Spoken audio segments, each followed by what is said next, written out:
Hey, good morning guys.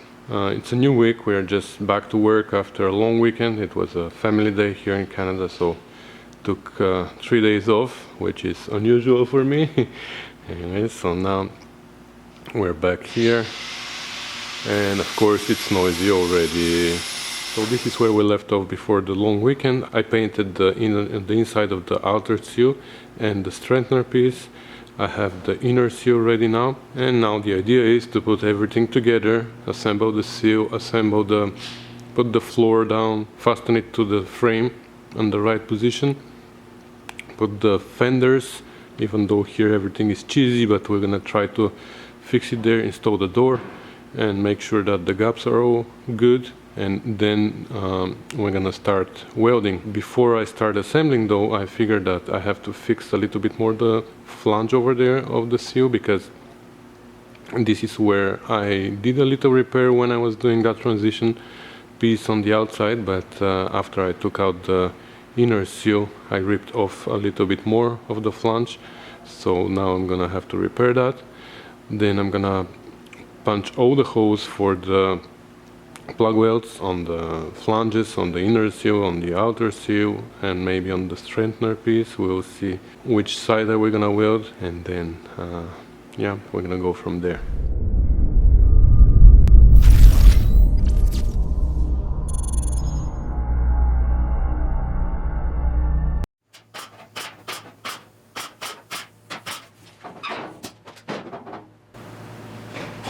Alright, so I just punched 1,000,001 holes all over the side of the floor, the front and the rear end here, because I'm going to use this to weld the floor to the strengthener piece, this for the flange that we just built in the previous video, and at the back.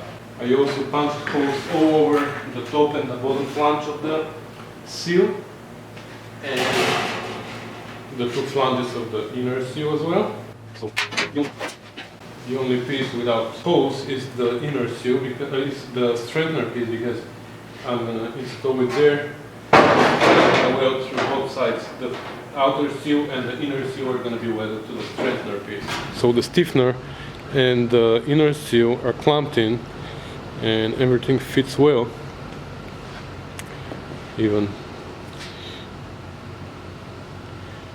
And I wanted to put the end caps so they can give me the shape of the seal as I did on the right side, but it turns out these are the wrong side. For some reason we had two sets of passenger side instead of passenger and driver, because you see the difference is in this short side here.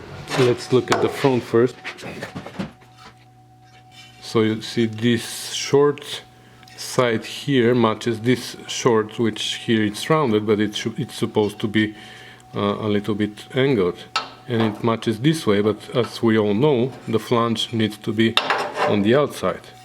And same with the back. This is a little bit longer than the front side, and this is how it matches. So this here matches this shape, and this matches this shape, but again, this needs to be, the flanges needs to be on the outside, not on the inside.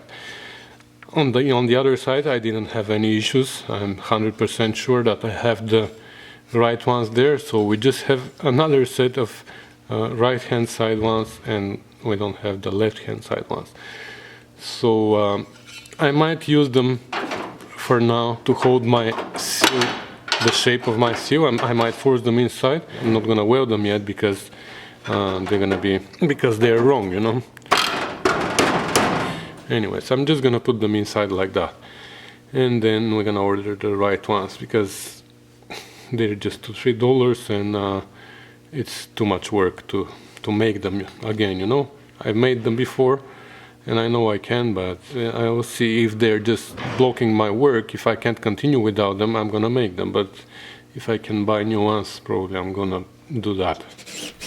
So for now, the floor and the seal are held by clamps. And now I'm going to install the door and the fenders to make sure that everything fits perfectly, and then we're going to start welding. But before I install the door, I wanted to clean up the threads a little bit, and then I installed the door. Alright, so the door is in, And the first thing I want to do is make sure that the gap underneath is good. Here it lines up pretty well, and here it lines up pretty well. So now we're gonna throw the fenders on, and we will see what it is gonna look like. And that, of course, is much easier said than done because there's no mounting points here.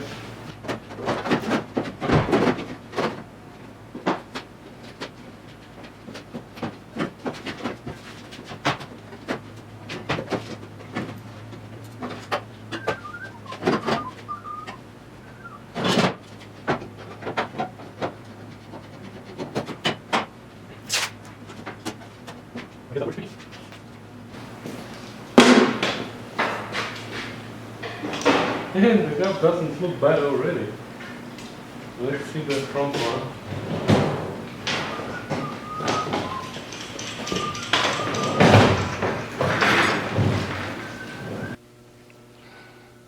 Alright, this is what it looks like.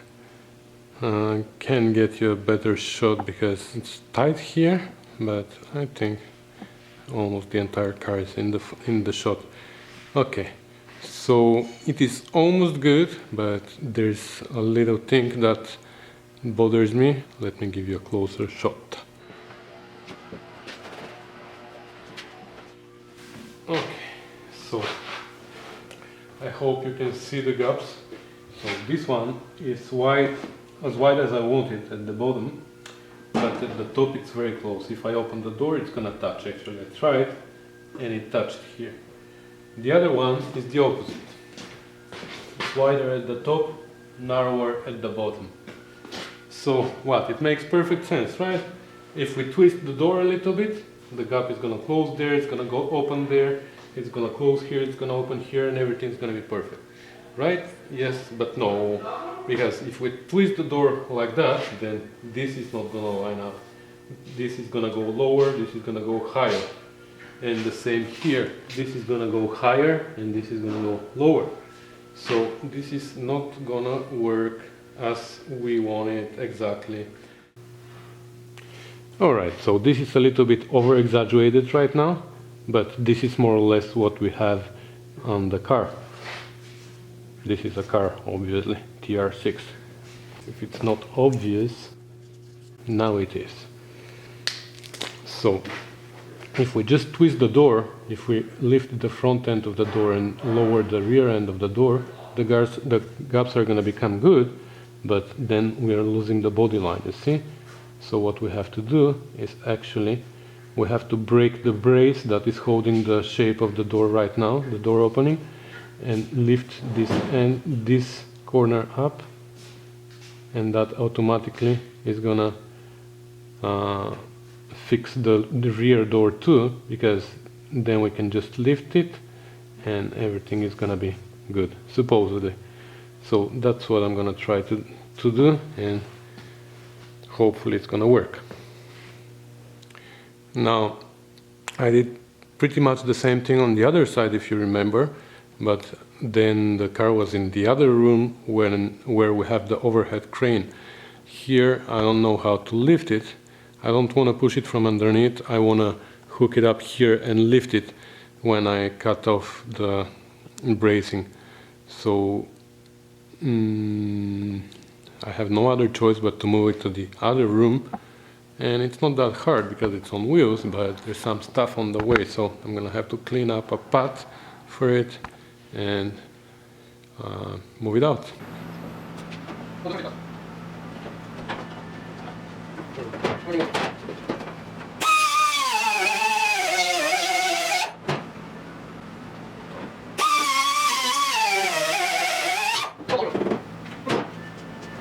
Alright, so we have it hooked up to the crane, and now we're gonna lift, and then we're gonna adjust the door again so the rear gap is good as well, and then we're gonna weld the brace again.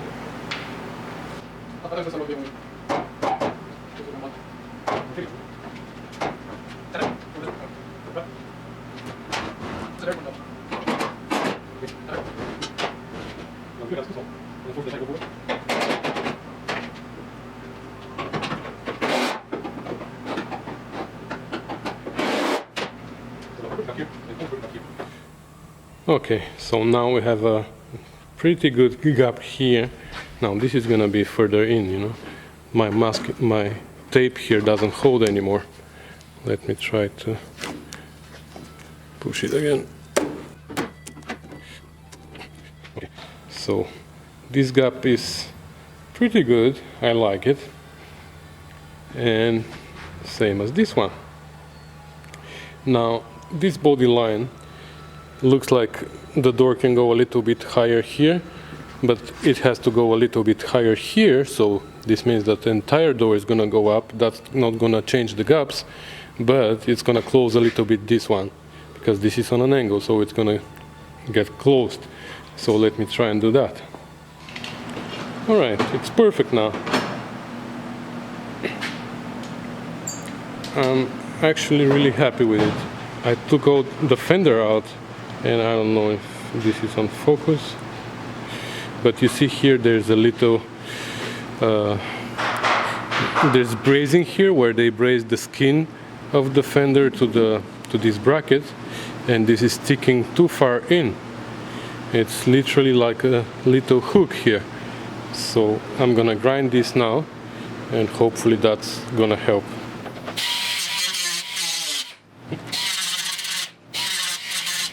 Alright, so she's back here in her regular spot, and everything is lined up supposedly. So now, without moving her too much, we're gonna have to weld as much as possible of the plug welds on the sill underneath and the inner sill and everywhere, so we can make it stay this way. Because now if we take it apart, not sure what's gonna happen. So the gaps are good. Even here it closed pretty much well, so I'm not gonna worry too much about that. All the gaps look great. So that's it. You like my TR6? You wanna buy it?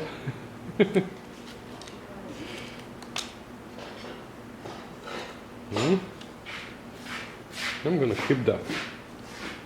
I'm gonna keep that. This is nice. So what followed next was a lot of plug welding. I think there were about 100 plug welds there. And like I said, I tried to keep the door and the fenders as long as possible, so nothing moves until I fix everything in place.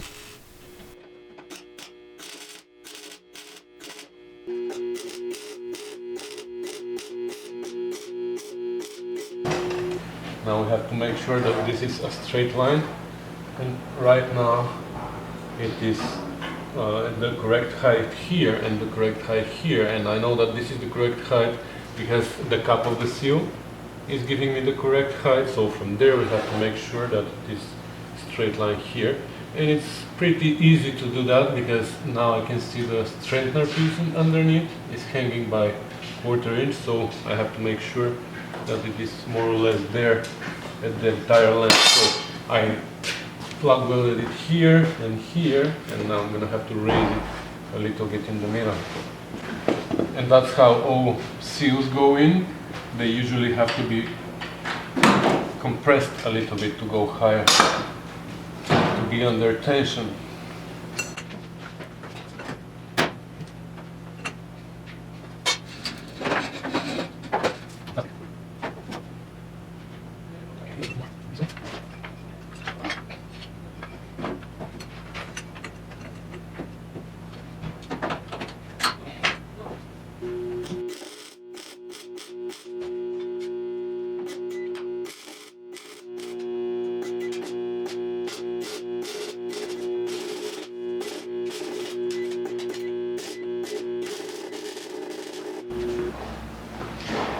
Now that everything is welded, I can take the door out and finish all the welding on the sill and everywhere.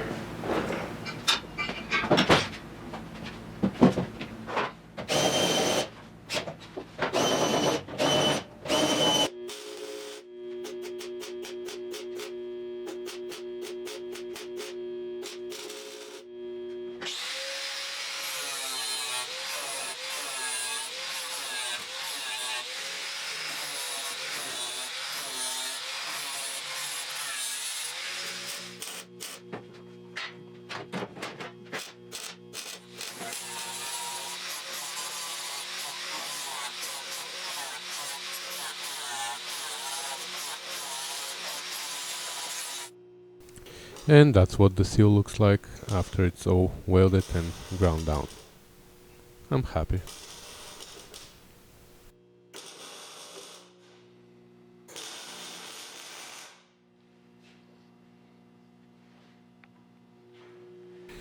Now I know that I said that after the floor and the seal I was gonna do the B-post, but I want to do a completely separate video about the B-post, and that's why I decided till the end of this video to finish with the front end.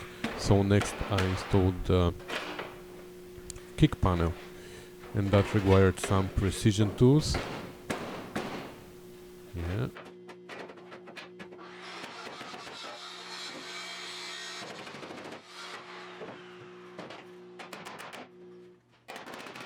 Once I made sure it fits well and it is where it's gonna be, I marked where the holes for the screws are, the little screws that hold the wing, which is between the fender and the body.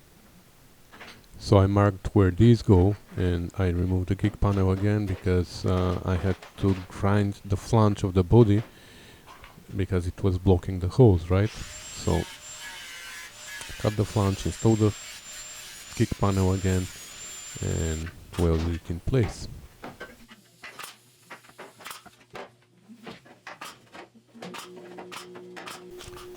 On the passenger side I made a mistake and I put the kick panel on the inside of the top flange of the seal, and that was wrong because water could go inside, so on this side I made sure that it is on the outside.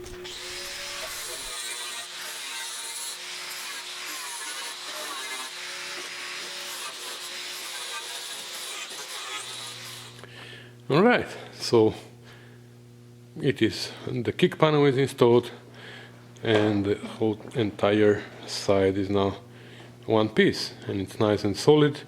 So, well, there's still the floor is not welded there. It needs to be welded from underneath. I made holes for plug welds for welding it underneath, so that's gonna happen when I flip it to the side. Same here. This stitch here is not welded yet, but we can do that later. And now we can focus, finally we can focus on this area. But again, it's not gonna be today because today it's becoming late and it's the end of the day, and I'm gonna jump on the bonnet over there for my GT6 over there. So stay tuned for that video soon. I know I neglected that project a little bit lately, but I'm getting back to it. But that's another story there, another video series. We are here for now on this. So thanks for watching, guys, and I'll see you in the next video, whether it is TR6 or GT6, but there's gonna be next one soon. So thanks for watching, guys. Bye.